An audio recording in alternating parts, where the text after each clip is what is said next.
മലപ്പുറം താനൂരിൽ മഹാരാഷ്ട്ര സ്വദേശിയെ ആക്രമിച്ച് 1.75 കോടി രൂപയുടെ സ്വർണം കവർന്നു.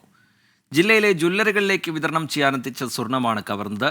പ്രതികൾക്കായി അന്വേഷണം തുടങ്ങി. സമീർ ബിൻ കരീം ചേരുന്നുണ്ട് വിവരങ്ങളുമായി തിരൂരിൽ നിന്ന്. സമീർ, എന്താണ് പോലീസ് ഇതുമായി ബന്ധപ്പെട്ട് പറയുന്നത്?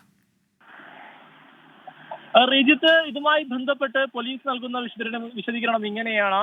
അതായത് കഴിഞ്ഞ ദിവസമാണ് ഈ മഹാരാഷ്ട്ര സ്വദേശിയായിട്ടുള്ള ഇയാൾ സ്വർണ്ണ വിതരണത്തിന് വേണ്ടി ജില്ലയിലൂടെ സഞ്ചരിച്ചത്. ഈ മഞ്ചേരിയിൽ നിന്നും കോട്ടക്കലിലൂടെ സഞ്ചരിച്ചു വരുന്നതിനിടയിലാണ് ഈ ഒരു താനൂരിൽ പുതുതായി ആരംഭിക്കുന്ന ഒരു സ്വർണ്ണാഭരണ കേന്ദ്രത്തിലേക്ക് സ്വർണം ആവശ്യമുണ്ടെന്നും പറഞ്ഞ് ഇയാളെ വിളിച്ചു വരുത്തുകയായിരുന്നു. തുടർന്ന് താനൂരിൽ ആളൊഴിഞ്ഞ ഭാഗത്തെത്തിയപ്പോൾ ഇയാളെ ആക്രമിച്ച ശേഷം ഇയാളുടെ കയ്യിലുണ്ടായിരുന്ന 1.25 കോടിയോളം രൂപ വരുന്ന സ്വർണം പ്രതികൾ 4 അംഗ സംഘം കവർന്നെടുത്ത് കൊണ്ടുപോയി എന്നുള്ളതാണ് ഇയാൾ പോലീസിന് നൽകിയ പരാതിയിൽ പറയുന്നത്. ഇതിന്റെ അടിസ്ഥാനത്തിൽ താനൂർ ഡിവൈഎസ്പിയുടെ നേതൃത്വത്തിലുള്ള സംഘം അന്വേഷണം നടത്തി വരികയാണ്.